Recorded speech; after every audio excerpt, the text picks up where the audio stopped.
So before we start talking about what's new for 2021 and how you can use this new information for yourself, and by the way, this paper is actually from 2021, I just wanted to get you to step back a little bit and step out of your white coats and from your acupuncturist skin, and just think about what way do the patients and what way do the public see us, and think about the spectrum and where we fit in. So I put this purposely on screen because it's recent enough. It's from March, and you'll see that the piece RCT talking about acupuncture being used in the hospital in the oncology setting, for someone from the outside might look like, oh, acupuncture in the oncology department, this is a big deal, right?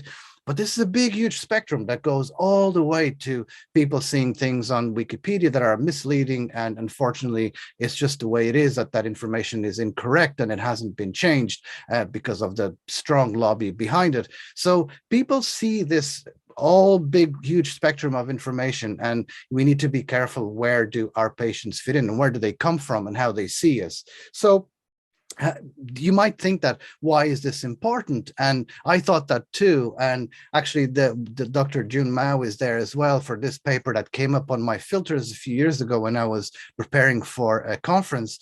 And it was really interesting because it speaks about barriers to access acupuncture. And honestly, I thought that it was going to be particularly in for breast cancer survivors, so like really charged and hot topic, right? And I thought that barriers for patients to access acupuncture would be things like it would interfere with their treatment, or that it was not based on science, or that it could be painful. But all those things actually come way bottom of the list. The main barrier was actually lack of knowledge. Almost half, 41.6%, lack of knowledge about acupuncture. And as the group said, that knowledge about acupuncture and addressing these particular barriers will lead to more equitable access to acupuncture treatment itself. So it's really important that we focus on these things and think about how the spectrum and how people see us and what we do. So if you think about what they think that we do when people think about acupuncture, again, it's a big spectrum, and it could be something like this. Now, to me, by the way, this is the work of, Dr. Mel Hopper-Koppelman is the executive director of evidence-based acupuncture, and she found this. And I even find it hard to call it journalism, because it's really, really misleading and disingenuous, to be honest.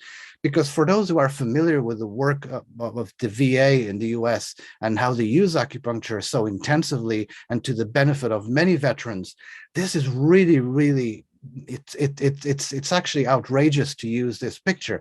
Because you see, this picture has nothing to do with acupuncture. This picture does not belong as part of the article. The person might write the article and have their own opinions, but that is misinformation. That picture is not anything to do with acupuncture, yet it was used. So here's something that I did not change any of this writing. This is actually from an article from the USA Today.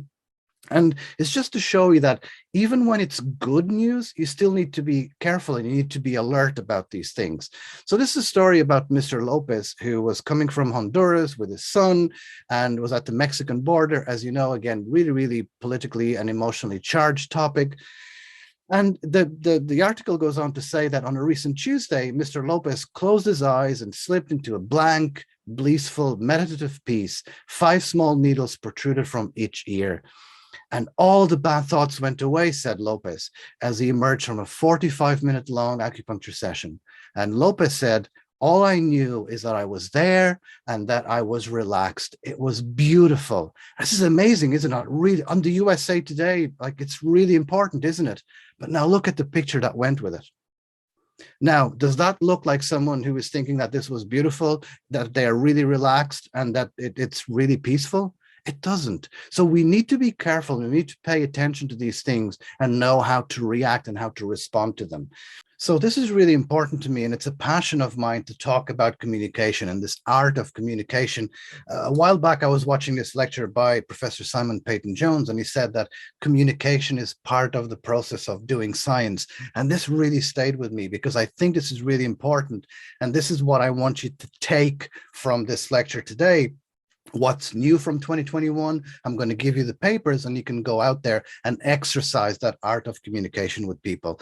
Because remember, when I started, like many of you here, we started by reading the classics. I still do. I'm sure you still do as well. We had lectures about the importance of the classics, which they are, and I love them. It's just that my career of recent has gone more towards research. But a lot of the times, in my opinion, we're arguing about the same thing. It's just that we have different perspectives. So be careful with that too for your own work, for your own art of communication, that a lot of the times we're talking about the same thing. It's just that if you go and look at it from a different perspective, then you realize that.